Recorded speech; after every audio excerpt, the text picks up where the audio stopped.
गुरु जी के मुख से निकले हुए कुछ वाक्य उनके दिव्य वचन बन गए। तो ये 105 जो दिव्य वचन हैं, वो अगर आप सुने या पढ़ेंगे तो आप ये समझ जाएंगे कि आपके हर सवाल का जवाब इन्हीं के अंदर छिपा हुआ है। गुरु जी कहते थे, मेरे पास कोई रूहानी शक्ति नहीं है, ये दैव्य गति है और इस गद्दी पर मैं हमेशा रहूँगा। ये गद्दी मेरे आगे आने वाले परिवार के पास नहीं जाएगी, इसका कोई वारिस नहीं है। अगर मेरे भक्त मुझसे प्यार करते हैं तो मैं भी उनसे बहुत प्यार करता हूँ और उनका बुरा वक्त ख़त्म करता हूँ। वो कहते थे, आप जो जूते आते हैं ना, आप जूते मंदिर के बाहर उतारते हैं, अपनी बुद्धि भी वहीं छोड़ाओ, मेरे सामने ये किसी काम की नहीं है। वो कहते थे, नित्य नियम करो, पाठ पूजा करो, किताब लेके मत बैठो कि किताब में आप पाठ कर रहे हो, घर का काम करो, वो भी पाठ है। सबसे बड़ा पाठ है पति पत्नी की, पत्नी पति की, और दोनों मिलकर बच्चे की देखभाल करें। अपने गुरु की कोई बात कभी मत काटो, ना कॉन्ट्राडिक्ट करो। वो कहते थे, भगवान आपको कभी नजर नहीं आता, लेकिन मन की आंखों से देखो तो हमेशा नजर आता है। भगवान से प्यार करो, उनसे डरो मत। उन्होंने सारा संसार बनाया है, आपको कुछ मांगना है तो अपने गुरु से, अपने भगवान से मांगो।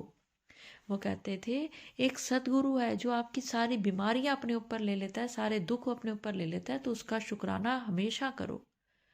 कभी किसी को देखकर अपनी चादर के बाहर पैर मत पसारो। कर्जा लेकर कोई काम मत करो। पंडितों पर कभी अंधविश्वास मत करो। उन्होंने कहा कि अगर उसको ज्ञान नहीं है तो वो तुम्हारा नुकसान भी कर सकता है। बर्थ स्टोन कभी मत पहनो, अगर इसका उल्टा असर हो गया तो वो भी तुम्हारे लिए नुकसान हो सकता है। और ये सब वो आम बात कहते थे कि ये मैं सबके लिए, जो सुन ले उसका भला, ऐसे बोलते थे। वो कहते थे, लोग क्या करते हैं, गणेश जी की मूर्ति को पेपर वेट की तरह रख लेते हैं, सजावटी सामान की तरह, फर्श पर रंगोलियों की तरह। कहते नहीं, गणेश जी का स्थान मंदिर में है, पूजा के लिए है। कोई भी कार्य में अगर बाधा आ रही है तो गणेश जी की पूजा करो, वो बाधा दूर हो जाएगी। उनको स्थान मंदिर में है, उनको मंदिर में रखो। किसी की, पेंटर की भी, अगर आप पेंटिंग घर लाते हो तो उसकी नेगेटिविटी भी आपके साथ उस घर में आती है। वो कहते थे, अगर आप मेरे पास नहीं आ सकते, आपको मेरा मंदिर दूर पड़ता है, तो मेरी फोटो से बात करो, मैं तुम्हारे पास आऊंगा। वो कहते थे, मेरे वचनों पर आपस में तर्क वितर्क मत करो कि नहीं गुरुजी ने ऐसा नहीं कहा, ऐसा कहा। वो कहते, गुरुजी का एक वचन था, हमेशा सच्चाई के रास्ते पर चलो, कभी भी गलत रास्ते पर मत चलो। ये मत कहो कि भाई मेरे हालात ऐसे थे। एक चीज जो लोग क्या कहते हैं, गुरुजी की का प्रसाद खा रहा हूँ, दवाई छोड़ दूं, गुरुजी कहते थे नहीं, दवाई भी खाओ, प्रसाद भी खाओ, दोनों अपना अपना काम करेंगे। और एक गुरुजी पानी पीने पर बहुत जोर देते थे कि पानी पीते रहो। एक, आपकी जो ये डाइजेस्टिव सिस्टम है, ये भगवान के हाथ में है, इस पर बहुत जोर देते थे गुरुजी। वो कहते थे, इतनी इतनी संगत आया करेगी, इतनी संगत आएगी, जितनी मर्जी जगह बढ़ा लो, पर संगत बहुत ज़्यादा बढ़ेगी। एक और चीज़, पूरे मन से प्रार्थना करो, जो पूरे मन से प्रार्थना करेगा वो आने वाले बुरे टाइम में बच जाएगा। बड़े मंदिर को उन्होंने 12 तीर्थ स्थानों का पुण्य एक साथ मिलाकर बड़ा मंदिर बनाया। उन्होंने कहा कि जो बड़े मंदिर आएगा उसको मेरा पूरा आशीर्वाद मिलेगा। एक चीज़, बड़े मंदिर में कभी भी आपको सोना नहीं चाहिए, वरना आपका गुरुजी जो आशीर्वाद दे रहे हैं वो अधूरा रह जाएगा। बड़े मंदिर आते हैं तो सेवादारों की हर बात को मानो, उनके साथ बहस मत करो। वचन 30 में गुरुजी ने कहा कि गुरु को कभी चिट्ठी नहीं लिखनी चाहिए, हमेशा खुश रहा करो, जो होगा अच्छा होगा। उनसे कुछ मांगो मत चिट्ठी में लिख कर कि गुरुजी मेरे साथ ये हो जाए, मेरे साथ वो हो जाए। नहीं, वो जो कर रहे हैं आपकी भलाई के लिए कर रहे हैं, उस चीज़ में आप खुश रहो। वो उन्होंने कहा कि मैं सामने बैठा हूँ तो लोग सोच रहे हैं कि मैं तो इंसान ही हूँ, मैं हड्डी और मांस का इंसान बना हूँ आपके सामने, क्योंकि मेरा तेज आप देख नहीं सकते, मेरा असली रूप अगर आपने देख लिया आप झेल नहीं सकते। लेकिन इसका ये मतलब नहीं है कि आप अपने गुरु को अपनी तरह एक आम इंसान मान लो। एक वचन में उन्होंने कहा कि लोगों को बाद में समझ आएगी कि मैं क्या चीज़ हूँ, जो कि आज ये बात बिल्कुल सच है।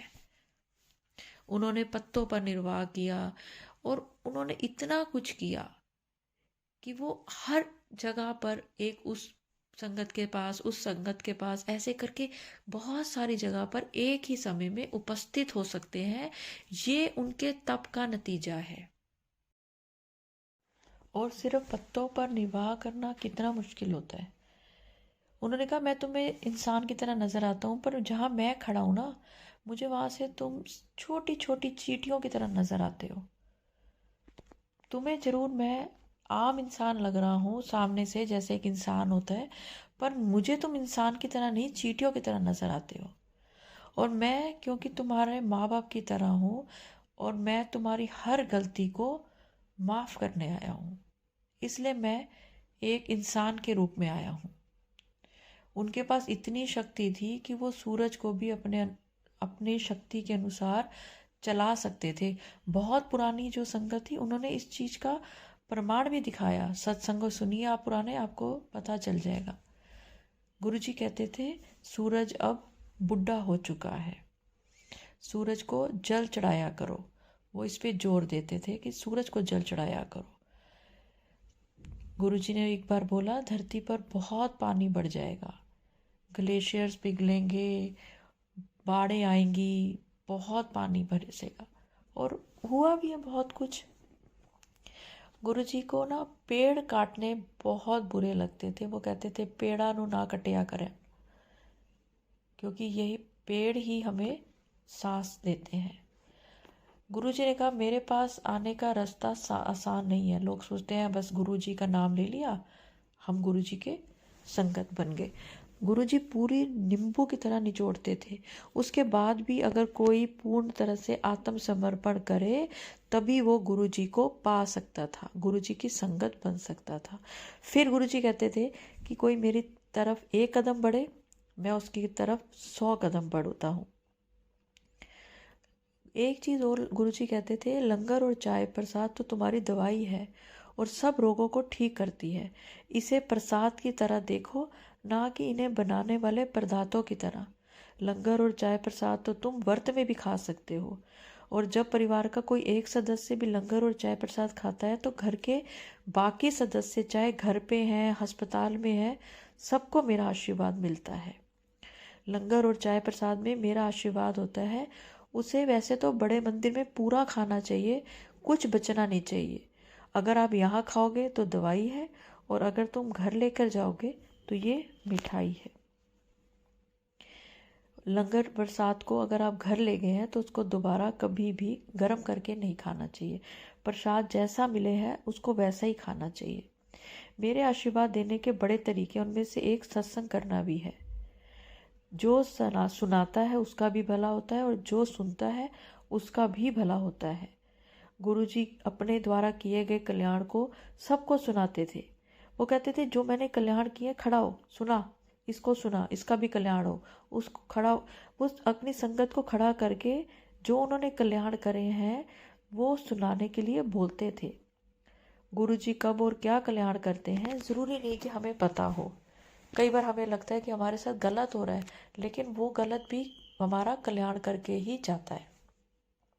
गुरुजी कभी भी प्रवचन नहीं देते थे। वो जो कुछ करना होता था ना, वास्तव में करके दिखाते थे। और ये जो संगत थी वो बताती थी कि गुरुजी ऐसे कल्याण कर देते हैं कि हम सोचते ही रह जाते हैं। गुरुजी कहते थे सबसे अच्छे रंग जो पॉजिटिविटी छोड़ते हैं वो है लाल, क्रीम और काला। इसके बाद आते हैं केसरिया, संतरी, गुलाबी, पीला, हरा, जामुनी। वो कहते थे जो डार्क ब्लू कलर है वो गुरुओं का रंग नहीं होता। गुरुजी कहते थे आपको अपने फेस पर आंखें हैं, नाक है, कान है, शुक्र किया करो भगवान का। क्योंकि जानवरों के कहाँ पे कान है, कहाँ किसी की आँख कहाँ है, किसी के सींग कहाँ है। तो वो कहते थे जितना भगवान का शुक्र करो, पाठ करो, क्योंकि जानवर तो मतलब एक बात है कि जानवर को तो मरने के बाद भी चैन नहीं है, उसके लोग खा लेते हैं या उनके बेल्ट बन जाते हैं, जूते पर्स बन जाते हैं, बैग बन जाते हैं, लेकिन इंसान जो है उसको जीते जी खूब पाठ करना चाहिए। अगर आपके काम अच्छे हैं तो दुनिया के सब सुख गुरुजी आपकी झोली में डाल देते हैं। गुरुजी कहते हैं अच्छे कर्म करो, माड़े कर्म ना करो। गुरुजी कभी भी अपना बुरा नहीं मांगते, गुरुजी आपका हमेशा अच्छा करते हैं। एक बार ना एक गुरुद्वारे का पाठी कहता है, गुरुजी मेरे पास पैसे नहीं बचते, मेरी ज़िंदगी में कुछ भी ठीक नहीं है। गुरुजी कहते हैं जब तू पाठ करता है कितने सारे पेज तू एक साथ ही पलटा देता है। वो एकदम से चुप हो गया, क्योंकि गुरुजी तो भूत भविष्य वर्तमान सब देख सकते थे। तो वो कहते थे अपना, अगर आप पाठ सुनना चाहते हो अपने आप पढ़ो। पाठी जो है, कई पाठी बीच में से छोड़ देते हैं। वो कहते थे लोग बेटा तो मांग लेते हैं, पर अगर वो मानसिक रूप से मतलब हैंडीकैप पैदा हो गया तब क्या करोगे। अगर आपको किसी गरीब या काम करने वाले को खाना देना है तो उत्सव शुरू होने से पहले उनके लिए निकाल दे, ना कि बचा हुआ जूठा उन्हें दे। अगर कोई भिखारी आपसे कुछ मांगता है और आप नहीं दे सकते सपोज, तो हाथ जोड़ दीजिए। गुरुजी कहते थे घर में मूर्तियां ना रखो, घोड़ा पक्षी इंसान इन्हें पानी में बहा दो, और पानी नहीं मिलता तो ऐसे फेंक दो। घर को सजाना है तो फूलों से सजाओ, मूर्तियों से नहीं। अगर आपको कहीं से ये मूर्तियां मिल गई हैं तो आप इनको पानी में बहा दो, पानी नहीं मिल रहा तो आप मिट्टी में फेंक दो, कहीं पर ऐसी जगह रख दो जहाँ पर मतलब अपने घर से उनको निकाल दो। एक बार गुरुजी ना, पहले गुरुजी पैंट पैंट पहनते थे, तो गुरुजी अपने टेलर के पास गए तो उन्होंने कहा गुरुजी इनमें जेबें कहाँ रखूं। गुरुजी कहते ओए जेबों की तो जरूरत ही नहीं है, जेबों की क्या जरूरत है। फिर उन्होंने ना चोला पहनना शुरू कर दिया था। बाद में कहते थे पैंट कमीज में को मुझे कोई गुरु ही नहीं मानता, हंसते थे। उनका सेंस ऑफ ह्यूमर बड़ा अच्छा होता था गुरुजी का। गुरुजी कहते थे किसी की निंदा मत करो, ऐसा करने से ना आप उसकी नकारात्मक ऊर्जा ले लेते हो और आपका जो आशीर्वाद है उसको चला जाता है। एक बड़ी ही ज़रूरी बात गुरुजी कहते थे, दूसरों के दुख मत सुनो। कोई आपके सामने अपनी दुख भरी कहानी सुनाने आ जाए, उसे कहो गुरुजी के पास जाओ, वो ठीक करेंगे। नहीं तो वो क्या करेगा, आपको नकारात्मक चीज़ें दे के आपसे आपका आशीर्वाद लेकर चला जाएगा। उनको बोलो दुख सुनाने हैं, गुरुजी से सुनाओ तो वो उसका निवारण भी करेंगे, मैं तो कुछ भी नहीं कर सकता। आपको अपने ऊपर इतना नियंत्रण होना चाहिए कि कोई आपको ये कह दे ना फलाना तेरे बारे में ये बात कर रहा है, वो बात कर रहा है, आप विचलित ना हुए।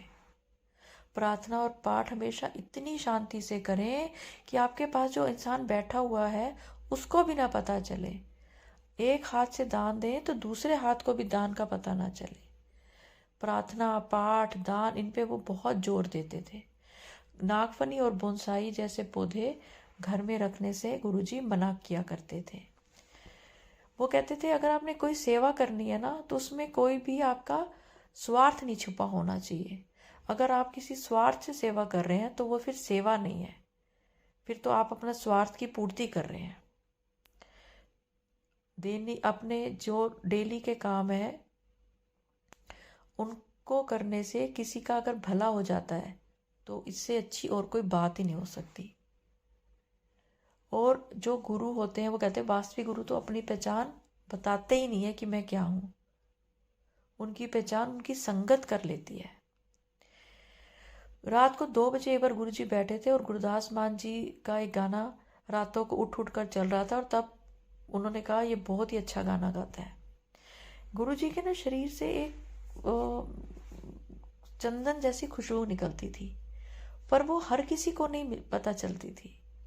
ये भी प्रसाद था जो गुरुजी अपनी संगत को खुद देते थे, जिसको देना चाहते थे।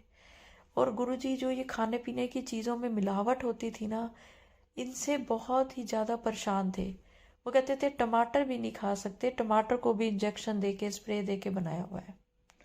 और गुरुजी हमेशा गुरुबानी पर बहुत ज़्यादा जोर देते थे कि गुरुबानी सुनिया करो, समझ आए ना आए, आप उसको सुन रहे हो ना, उसका ऑरा आपके आसपास बन रहा है, आपको वो एक पॉजिटिव ऑरा बना के आपके अंदर जितनी भी नेगेटिव चीज़ें उनको ख़त्म करती है।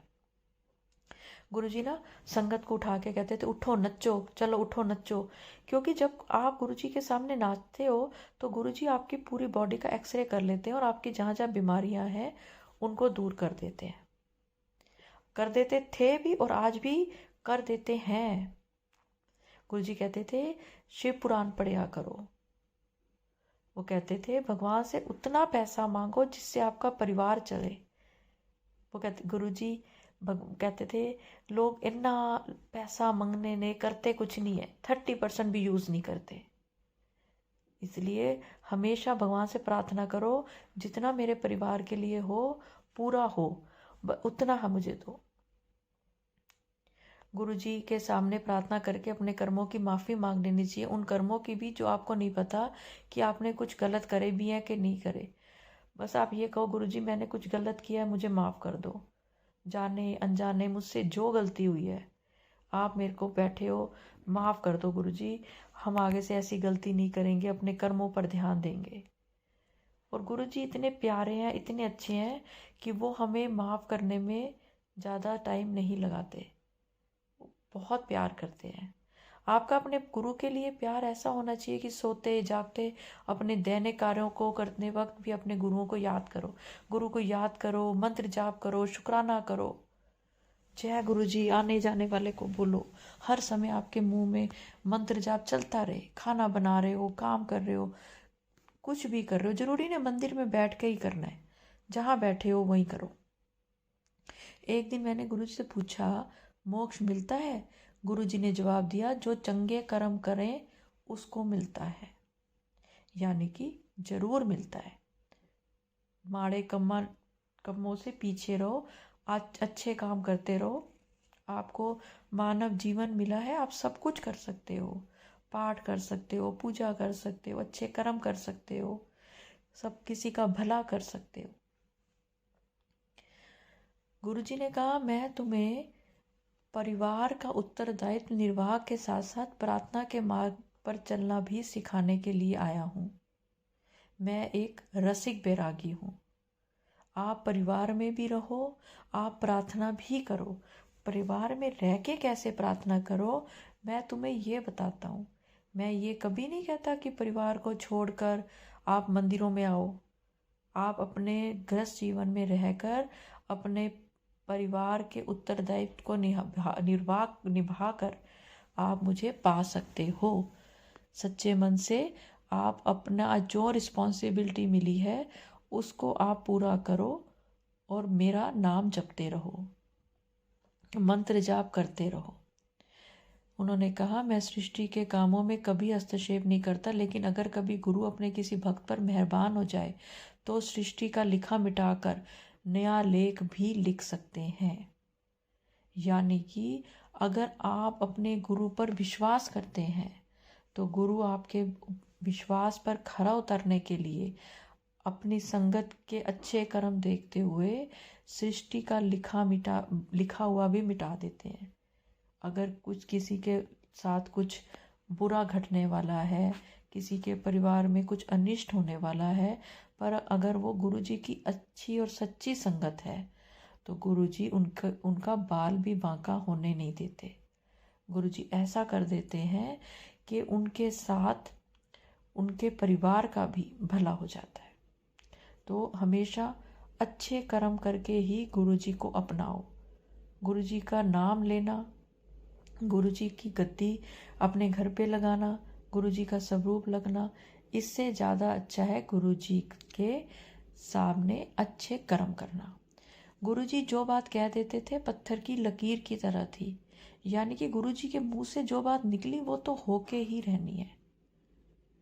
तो गुरुजी जो बात कह देते हैं पत्थर की लकीर की तरह है, जो कहा है वो होना ही होना है। गुरुजी कहते थे ये तुम ना दुख भरे गाने, सीरियल, फिल्म, दुख भरी फिल्में ये मत देखा करो और ना ये सुना करो, क्योंकि इनको देखने और सुनने से ना आपका दिमाग वैसे ही चलना शुरू हो जाता है। किसी इंसान का मांगलिक होना बेकार का वहम है। इस वहम में कभी नहीं पड़ो। नॉनवेज नहीं खाओगे तो चंगे रहोगे, शाकाहारी रहोगे तो सुखी रहोगे। यानी कि उन्होंने थोड़ा सा शाकाहारी होने पर जोर दिया था। वो हमेशा कहते थे घर का बना खाना सबसे अच्छा होता है।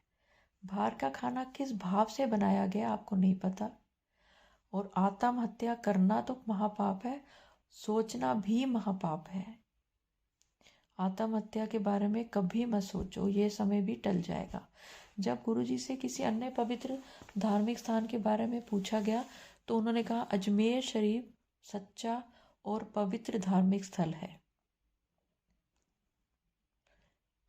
एक बार गुरुजी से किसी ने पूछा कि क्या स्त्री भी गुरु हो सकती है, तो गुरुजी ने कहा नहीं, औरत कभी भी गुरु नहीं हो सकती। औरत गुरु नहीं हो सकती, लेकिन गुरु की संगत एक अच्छी औरत हो सकती है जो घर को अच्छे से चलाए। अपने घर के हर काम में अपने जो भी उसका उत्तरदायित्व है उसको निभाने में औरत का रोल सबसे ज़्यादा होता है। तो औरत कभी भी गुरु नहीं हो सकती, पर गुरु की एक सच्ची और अच्छी संगत एक औरत हो सकती है। वो कहते थे हीरा पहनो, लेकिन बहुत अच्छे वाला हीरा पहनो। क्योंकि हीरा अगर आप ऐसे कहीं से भी मतलब क्योंकि महंगा आता है, तो अगर आप कहीं से भी कटा पटा हीरा ले लेते हैं तो उसको पहनने असर तो होगा हीरे का। तो अगर आप अच्छी गुणवत्ता वाला नहीं पहनोगे तो कई बार वो नेगेटिव भी आपके ऊपर असर छोड़ सकता है। तो कोशिश करो कि जो भी आप हीरे की वस्तु पहने, अगर आपका मन करता है तो अच्छी गुणवत्ता वाला हीरा ही पहने। कई लोगों को लगता था गुरुजी किसी राजनीतिक पार्टी से संबंधित तो नहीं है, तो उन्होंने कहा नहीं, मैं किसी भी राजनीतिक पार्टी से संबंधित नहीं हूँ। तो जैसे कई बार हमें कई फूल मिल जाते हैं ना, मंदिर से पुजारी दे देता है, तो गुरुजी कहते थे उसको घर मत लेके जाया करो, उसको रास्ते में ही पानी में प्रवाह कर दिया करो। उन्होंने कहा साड़ी से भी अच्छी पोशाक अगर कोई है तो वो सलवार कमीज है। तो औरतों को सलवार कमीज पहनने पर जोर देना चाहिए। उन्होंने कहा घर तो सबके पास अपना पूरा होता है, पर देखा जाए तो रहने के लिए सिर्फ एक ही कमरे की आवश्यकता होती है। एक गुरुजी ने बोला जो आप तांबे का लोटा लेते हो ना, ये अपनी कमाई से खरीदना चाहिए। किसी दूसरे से कभी आपने मंगवा भी लिया तो उसको आपको पैसे देने चाहिए। तांबे का लोटा जो कि जिस गुरुजी हमेशा कहते थे मेरी स्वरूप से ना, कई लोग कहते हैं जी मंदिर जाके ही इसको ब्लेस कराना है, पर ऐसा कुछ नहीं है। जो लोग मंदिर नहीं जा सकते वो उनकी फोटो से भी छुआकर उसको अभिमंत्रित करवा सकते हैं। और तांबे के लोटे को साबुन से नहीं धोना चाहिए। इसको रोज रात को नींबू से या राख से धोकर पानी से भरकर रख दो और सुबह सबसे पहले वही पानी पीना चाहिए। इसको किसी साबुन से नहीं धोना चाहिए। इस बात का हमेशा ध्यान रखें कि ये रगड़ रगड़ के नींबू से बिल्कुल साफ सब जैसे नया हो ऐसा रखना चाहिए। राख से साफ कर लो, नींबू से साफ कर लो। एक ना माँ बाप को हमेशा गुरुजी कहते थे अपने बच्चों के ऊपर ना बहुत ज़्यादा पढ़ाई का जोर मत डालो, उनको अपनी क्षमता के अनुसार पढ़ने दो। एक चीज़ और गुरुजी बोलते थे, ये कलयुग है, यहाँ भगवान बड़ी आसानी से मिल जाता है, आपको बहुत तप करने की ज़रूरत नहीं है। प्रार्थना करो, शुक्राना करो, पाठ पूजा करो और भगवान ने जितना दिया है जो दिया है उसका शुक्राना करो। आपको इस कलयुग में भगवान मिल जाएंगे। आप ये देखिए ना, गुरुजी भी तो हमें इस कलयुग में मिले हैं। हम कितने भाग्यशाली हैं कि गुरुजी का स्वरूप देख सकते हैं, छू सकते हैं, गुरुजी की वीडियोस देख सकते हैं, गुरुजी की आवाज़ सुन सकते हैं। गुरुजी को कभी भी फेंग शुई पर विश्वास नहीं था। वो उनको इन इन चीज़ों का वो कहते थे ये सिर्फ वहम की चीज़ें हैं। गुरुजी के शरीर से जो खुशबू निकलती थी, गुरुजी कहते थे ये बरसों के तप से होता है। और ये खुशबू जो है ये एक ऐसा स्वर्ग है जिसे सचखंड भी कहा जा सकता है। गुरु जी की नज़र में कोई भी संगत नई नहीं है, कोई पुरानी नहीं है, सब बराबर की है। वो कहते थे मुझे पता है कि किसके साथ मेरा कितने वर्षों का साथ है, मेरे साथ कोई कितने जन्मों से जुड़ा है, क्योंकि गुरु जी भूत भविष्य वर्तमान सब कुछ देख सकते थे। वो तो कई संगत को ये भी बता देते थे, आंटी तू कल ऐ खादा सी, तूने कल ये खाया था, तूने ऐ कितना सी सिर्फ ये बताने के लिए कि मुझे सब पता है, मेरे से कुछ भी छिपा नहीं है। गुरुजी भूत भविष्य वर्तमान सब देख सकते थे। उन्होंने अपने वचनों में उन्हीं बातों का जिक्र किया है जो चीज़ें उन्होंने पुरानी संगत को दिखाई थी, कि कैसे मैं भूत भविष्य वर्तमान सब देख सकता हूँ, तो मेरे साथ तुम सीधा डायरेक्शन रखो, कोई मीडिएटर को मत लाओ। आपको जो बात करनी है, जैसे बात करनी है, गुरुजी से डायरेक्ट करो, गुरुजी की फ़ोटो से बात करो। गुरुजी आपको हर बात का रिप्लाई देंगे, हर चीज़ का आपको आंसर मिलेगा। गुरुजी कहते थे मैं पहले उन्हें आशीर्वाद देता हूँ जो तुम्हें मेरे पास लेकर आते हैं, उसके बाद की यात्रा तुम्हारी अपनी है। कोई इंसान अगर आपको गुरुजी से जोड़ता है तो पहले गुरुजी उसको और ब्लेसिंग देते हैं, फिर आपकी तरफ उनका ध्यान जाता है। अगर किसी अच्छी चीज़ या काम के साथ कुछ बुरा जुड़ा होता है तो उसे भी अच्छे की तरह ही स्वीकार करो, जैसे कि गुलाब के साथ कांटे होते हैं। अगर आपके परिवार में कोई सदस्य बहुत अच्छा है पर उसमें अगर गुस्सा भी है, तो आप उसकी अच्छाई के साथ उसका गुस्सा भी ग्रहण करो। यानी कि गुलाब के साथ कांटे की तरह अच्छाई के साथ बुराई भी स्वीकार करो। ये नहीं है कि कोई चीज़ आपको ठीक नहीं लगती है तो आपको लगता है ये चीज़ गलत है, ये चीज़ बुरी है। हो सकता है कि जो चीज़ आपको ठीक नहीं लग रही है वो आपके लिए ठीक ना हो, पर वो दूसरे के लिए ठीक हो सकती है। तो हर चीज़ का नज़रिया गुरुजी ने बदल दिया। गुरुजी अपना आशीर्वाद देने के बाद कभी वापस नहीं लेते थे। गुरुजी के काम करने के तरीके आश्चर्यजनक होते हैं। उनके आशीर्वाद को भौतिक वस्तुओं और फायदे और नुकसान के साथ नहीं मापना चाहिए। मुझे पूरी उम्मीद है कि आपको अपने सवालों के जवाब जरूर मिले होंगे। ये गुरुजी के 105 वो वचन हैं जो समय समय पर गुरुजी ने अपनी संगत से कहे। तो अगर आपने मेरा ये चैनल सब्सक्राइब नहीं किया तो प्लीज़ कीजिए, और आपको और ऐसी वीडियो सुनने का मौका मिलेगा। जय गुरु जी, शुक्राना गुरु जी, अनंतम शुक्राना।